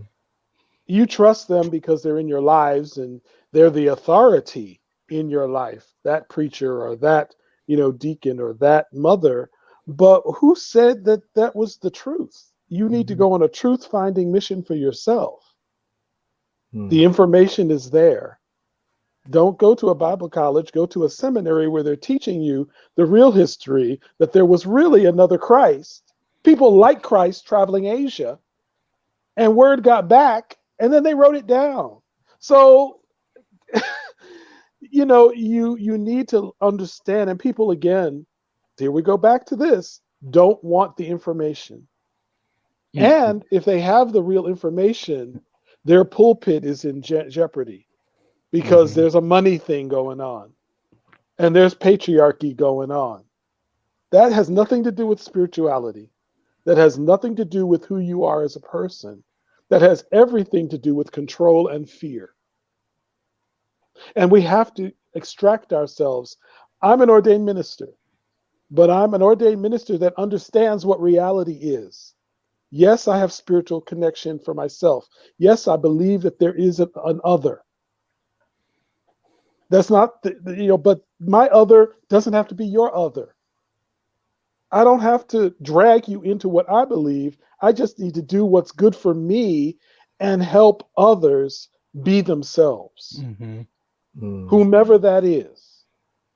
Yes, I went to a Buddhist temple and received Tao because one of my boys was half Buddhist, and that was important to him, and that was important to me to be spiritually connected. It has nothing to do with that they're going to hell and this and that and the other. We need to extract ourselves out of that baggage again that somebody gave us. They packed our bag for Alaska, and we weren't even going there.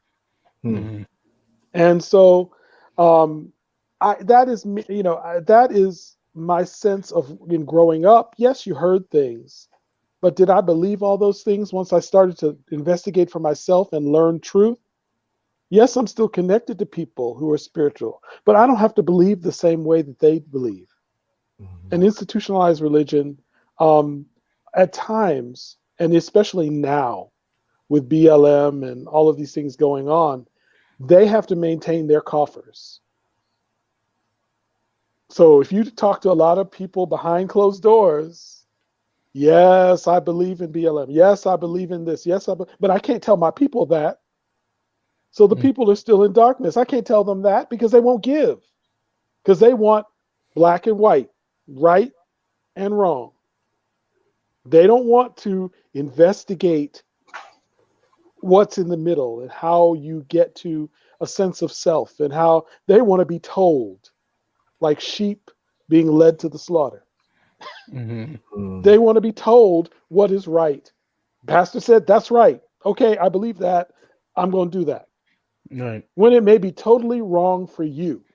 And that's where I think a lot of the SGL community, non-binary community, trans community has gotten lost and confused by believing people that they trust, but those people don't have the right information. No. And those people are not you. I think that more than them not having the right information, they don't have the right information, but they don't have the right information because of that thing that you mentioned earlier, Mufasa, which is fear. This fear that that keeps people sort of like, they don't want to investigate the right or the wrong. They don't want to investigate, well, maybe what if what I believed wasn't like the rest, the exact truth. What if what I believe isn't the truth? They don't want to ask themselves that, because in asking themselves that, they have to open themselves up to the possibility that it's not. And that is the part that they don't want to face. They don't want to face that, Jesus might not be real. I'm not saying he's not, but I'm just saying, I'm just saying they don't want to face the fact that Jesus might not be real. They don't want to face the fact that God may have not made the world in 7 days. They don't want to face the fact that, the God in the Old Testament might have been a little bit of an asshole. They don't want to a lot, not little, a lot. They don't want to, because like I can remember reading that story as a kid. I grew up Catholic, but I still had to learn about the Old Testament in school, because I went to Catholic school. And I can remember hearing that story about Abraham going up to the mountain and having God tell him to kill his son. And then right before he's going to do it, God's like, oh, well, I was just kidding. Don't do it. I just wanted to see if you was going to do it. I just wanted to see if you were going to do it. Yeah. And in my mind, as a 7-year-old child, I was able to say, that don't sound right. Mm-hmm. Like, why would somebody that's good do that to somebody? Like, I remember thinking that, but I didn't say it. But I remember distinctly thinking that. So I think that, for those of us who are able to do that type of thinking outside of the box, that we have to be the ones to sort of investigate that for ourselves. And like, I think sometimes like going so far into the whole spiritual thing and like trying to change people's minds and trying to open people's minds up to something different than what they know spiritually or religiously is even more of a task than trying to open their minds up about something, about people being gay or trans or whatever. Like, that's even more of a task than that. So like, sometimes I feel like that's something that I'm not even really going to touch, because I have friends who are Christian, who are gay and Christian. And like, I know that I just have to, even though some of the things that they say I may think are crazy, but like at the end of the day, I'm like, I just have to accept that, and sort of like, I have to try to like bring it to the middle, bring it to the center. What do we believe together? What can we sort of like come together on, and what can I sort of like leave behind and say, that's not my thing, but I'm going to leave you to that. You know? I think one thing that we have to remember as and this was certainly my personal experience, was that many queer folks went to the church in an attempt to escape their queerness, right? Yeah. Because totally. That was kind of the appeal of the church for me. This is these feelings for other men, and that was a wrong thing. And I was going to go to church and pray, and God was going to heal me and change me. And obviously that didn't stick, but I think for those of us who have been through that experience and have that experience, that's something that needs time, and we need to acknowledge that, and we need to heal from that. And I think one of the things that's changed in my life over time is, as I've gotten to deal with that a little bit more, and I've gotten to understand my motivations for doing it, and realizing everything that happened and being fully aware of some of the damage that caused and being able to heal from that, is that once I kind of reckoned with that, I was more able and more open to the topic of spirituality. But it's spirituality on my terms, spirituality that aligned with what I was thinking and what worked for me. And for those of us who are queer and have friends and family who are still part of the church or spiritual things, we may not understand that because of our own personal experiences with that. And that just may, as Golden Eagle said, we just have to understand that and acknowledge that people are at a different place from us, depending on their experiences. And for some of us, that experience may be so traumatic that any kind of mention of that is just overwhelming and too much to deal with. Yeah. Totally. Symphony, you had something? Well, usually my biggest piece of advice is find a new sky daddy. Because just because you came up with that Sky Daddy doesn't mean everybody got to be the one you got to follow for the rest of your life. Just find a new Sky Daddy. I grew up Southern Baptist.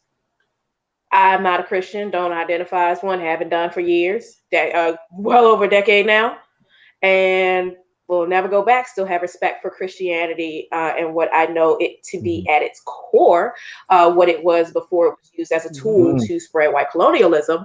I have a respect for that Christianity that's still based very deeply in Jewish traditions and Jewish orthodoxy. I have a respect for that. I don't have respect for the Christianity that has come up now that most folks subscribe to. That's not Christianity to me. That's just white Jesus. I don't rock with white Jesus. Find a new Sky Daddy. For me, so much of this is, and we focus, especially in the Black community, we focus so much, the Black community here in America, we focus so much on the church, without an understanding of that there's so much more and so much more out there for us to actually be able to live truly fulfilling and enriching spiritual lives. Like, you don't have to, if Jesus ain't your homie, Jesus ain't your homie. That's cool. Like, and you don't have to continue to internalize the things that came with that, because not everyone is able to unpack the stuff that they dealt with in Christianity and still stay in that space. Sometimes you have to completely remove yourself out of it, because hey, that might not have been where you were supposed to be in the first place. And a lot of it's not Jesus, as you said. It's not Jesus not anyway. Not at all. Yeah. Not at all.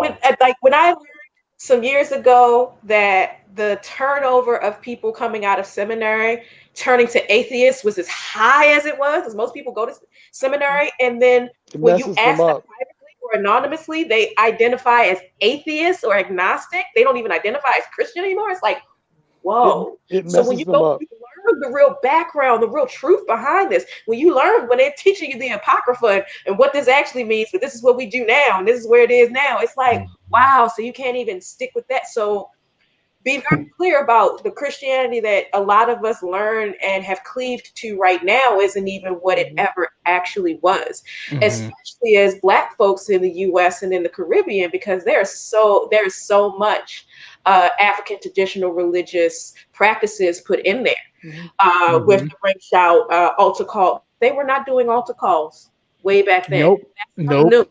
That's us.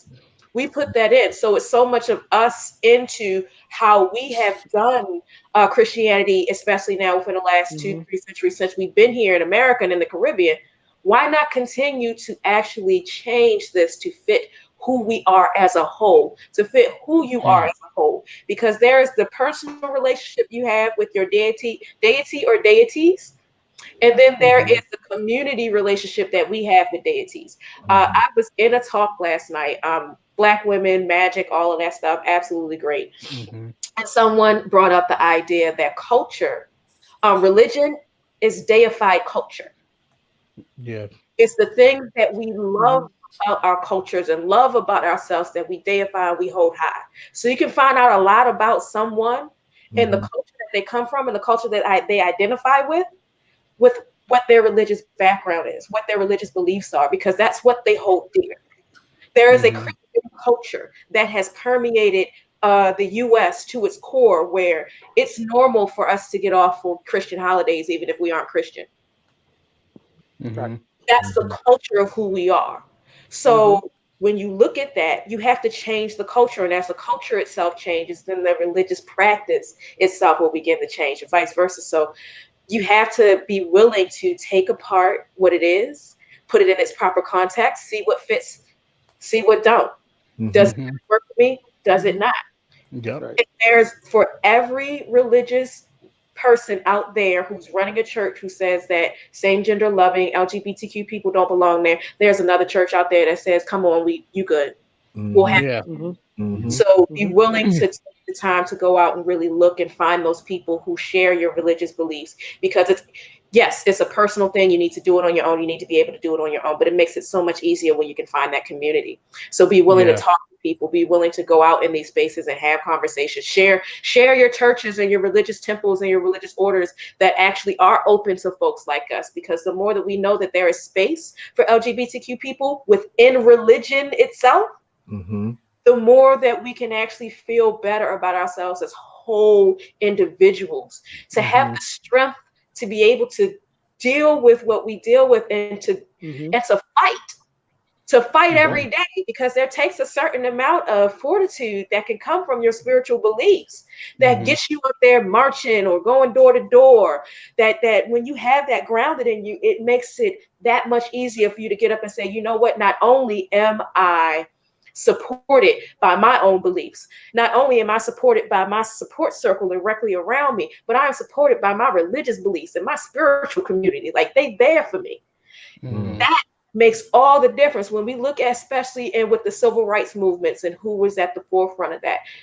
It was spiritual leaders. And there's a reasoning for that, because most spirituality, when it's actually rooted in the best of us, wants the best for all of us. Amen. Yeah. Right. And that is my job as a priest, to do that every day. Yeah.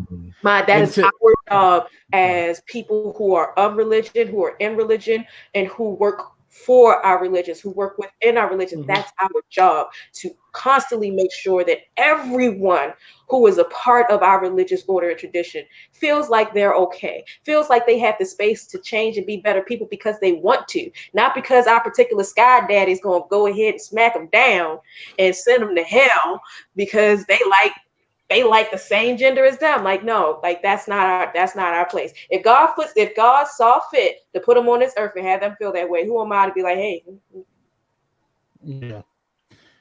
don't. Right on. Yeah, and to piggyback on what you said about Symphony, about us putting things into Christianity, or Christianity taking things away from Black people or African people of African descent. Like, it's funny when I go to my friends who are Christian, or I talk to someone who's Christian, and I tell them, that I dabble a little bit in like Yoruba and Santeria and all of these things, and they, you do it all that, what do they call it, black magic or devil worshiping, and I'm like, okay, well, tell me something, do you pray? Yeah, I'll pray. Okay, well, you did a spell. Do you do you let the pastor lay hands on you or any? He's like, yeah. Like, oh, okay. Well, he did a spell on you. Like I tell them, like, none of these things. Do you exactly? Do you shout? Right. Do you shout in church? Do you shout? Do you get up and Trance. dance? And shout? Do you know that is directly derived from African drumming sessions, African drumming, what do you call it, sessions, or I can't think of the word right now, but it like that's a drumming, that's literally what that is, but they don't really see how Christianity and how, like, this idea of white Jesus and how they still took things from us even while telling us that what we did was wrong, what we were doing was wrong, having people in Cuba having to coincide the Orishas with a saint, so that to cover it up, to let the Cuban people think, the Spanish whatever, who what am I saying? But you know what I'm saying, like, I'm getting a little riled up right now because, like, it's annoying because people don't realize that all of this is us. They took all of this from us. We have about, I'm sorry, Mufasa, we have about 10 minutes to go, and I do have one last thing that I want to get from each of you before we head out. This section, religion, it could be its own thing. It could go on for hours, I think. So this is our last question. It's not related to religion, it's related to you. This is about you, and it's something that I would like to have you share with those who are watching at the moment. In one or two sentences, what advice would you give your younger self about dealing with the issues and isms that we've talked about today earlier on in your life?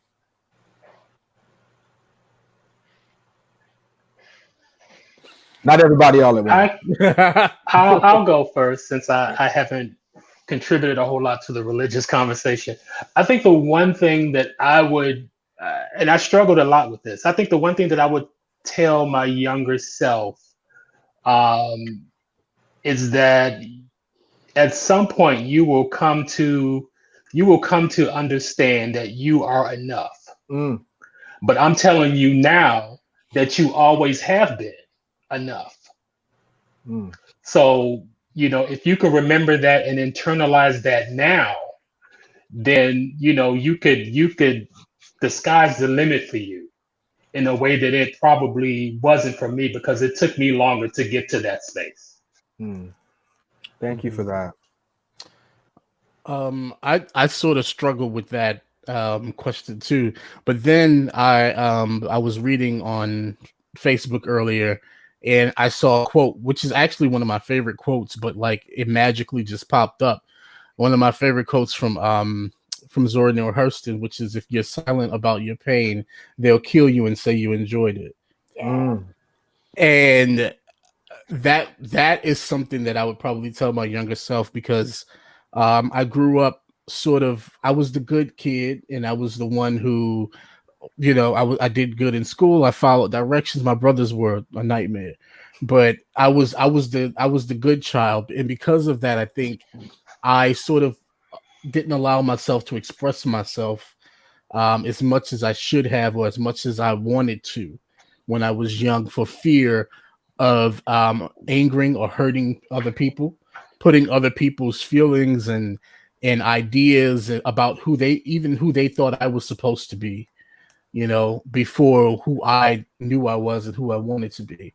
And so I think that's what I would tell myself as a younger person.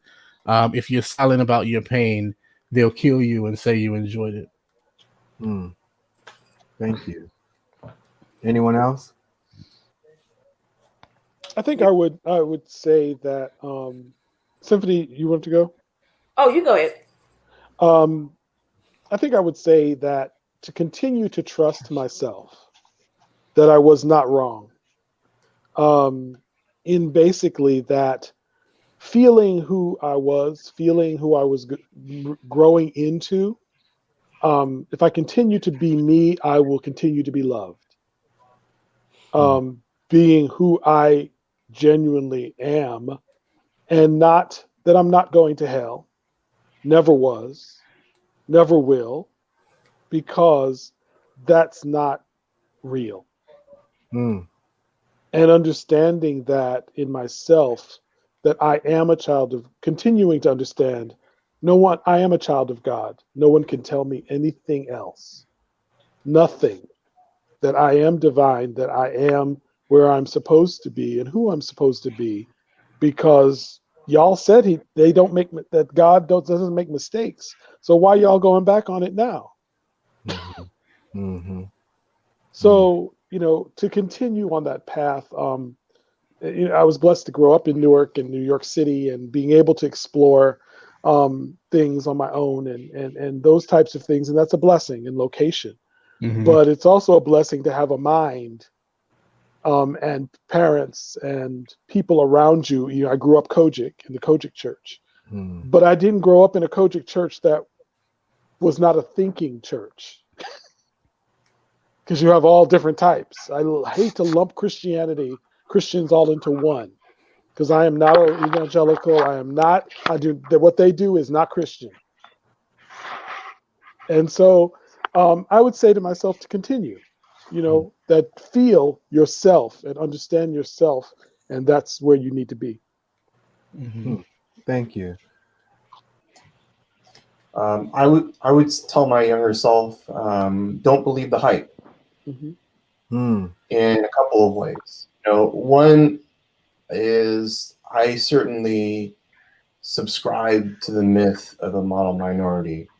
I believed that for a long time, that someone who was Asian, that there was something special about us, and that we were better in some ways and more successful, more able to adapt. But as I grew older and I started to understand what was behind that, I began to realize that that's not the case, that I was co-opted and we were being used as a tool to further divide other people of color. So unpacking that, understanding where some of the privilege that comes along with the baggage of the model minority myth comes from, that was an important part of learning more about myself and learning about how to be a better person and better interact in the world. And the other thing is,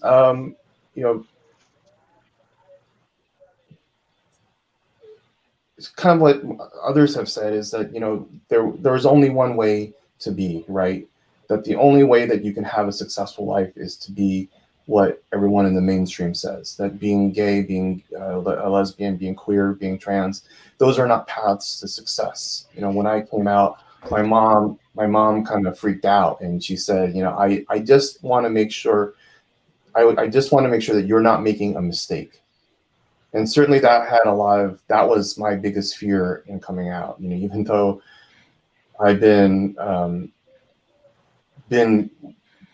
in relationships with men, like the actual decision to actually vocalize it and say it and then actually come out to my parents and take that risk, that was the big thing that was on my mind, is like, am I making a mistake? And I've come to realize that no, I didn't make a mistake. This is the way that life is, and there is more than one path and more than one way to be happy and fulfilled and to interact with the world. Thank you. Symphony. What would I tell my younger self about isms and whatnot? Respectability gets you nowhere. It just makes you a very unhappy, unfulfilled, bitter individual. It's okay to unlearn, because in the process of unlearning the isms, unlearning anti-Blackness, unlearning about your, unpacking your own queer phobia, biphobia, transphobia, you'll actually begin to uncover you. Parts of you that you knew were there that you could not give voice to because you were told that it was inappropriate, it was wrong, it's not what God had for you. Unpack it. And in the process of unpacking it and letting go what doesn't work, letting go what doesn't serve you, you'll also let go what doesn't serve others. You'll also be someone who continues to grow in strength and who's able to be a safe space and a shoulder and a voice for others like yourself to change it on a societal level as best as you can. Yeah. So what happened to you does not have to happen to others. You don't have to carry that baggage anymore. It's not yours. It was never yours to have. That's a part of your DNA that you don't have to carry, that you don't have to pass down anymore. You get to let that go. To be your fullest self, to grow into yourself, you're going to have to unlearn everything that they told you that you had to be, and everything that you accepted that you should be in order to be loved and to be happy. And it's okay. It's going to hurt. There will be days when you will cry. There will be days when you will rage. There will be days when you want to slit your wrist and just let it all go because it's hard. But it's okay. It's worth it. It's worth it because who you will become, who you will inspire, who you will meet, who will have cleave to you, will replace every last little bit of that sadness, that doubt, that hurt, that bitterness that you carried with you, that you let go back then. And you're going to do this for the rest of your life. It's never a one and done. You're going to constantly relearn yourself, constantly uncover yourself, constantly become more of yourself every day. Who you are now won't be who you are in 5 years, and that person won't be who you are in 10 years, 15, 20 years. It's always going to be evolving, but the core of you is always, it has been and always will be an immensely passionate, loving, and intelligent and humor-filled human being. And it doesn't matter what else you choose to wrap that in. Doesn't matter what else you choose to coat that with. That's always you. So stay true to that. And those isms on a personal level won't affect you as much as they used to. You get to let them go. Oh, Jesus. Thank you, all of you. With 1 minute to go, I really want to say thank you to everybody. I know that we are Thank you. going to log Thank off you. here in a minute. Thank you for each of your voices and your experiences and your stories. They matter. We could not do this without hearing from you. And every time that we finish one of these, every single one that we've done, I've been left with a week of thoughts about what's been said. So it's been helpful to me. And to those who are watching, our goal with this entire series was just to have conversations and get the talk started. Now the real work begins when you log off, and tomorrow you go out and you share what you feel with someone else, and we pay it forward. So I hope that over the last few months, since we started this, that this has been a way for you to hear the voices of people that are in our community, leaders who have helped forge this community, and upstarts who are going to take us into the new, I guess, chapter of this community as we all keep moving forward. I hope that this has been able to shed light on how we feel as people of color within the community of leather and kink and fetish and BDSM, that we're here. We have feelings, we have thoughts, we matter. And I hope that some of these voices that you've heard signify that. We are not going to be doing anything else between now and the end of the year because holidays are coming and Corona is raging. So we want you all to be safe, take care of yourselves, do what you know is right to do. And in 2021, we'll have some more opportunities to get together and share and hopefully learn from one another. So with that, I say ashe, and I wish you all a speedy life, full steam ahead. Oh, Thank that was you. Ashe. Ashe. Ashe. Ashe. Ashe. Bye, everybody. Thank you. All right. Bye-bye. Bye-bye. Take care, everyone.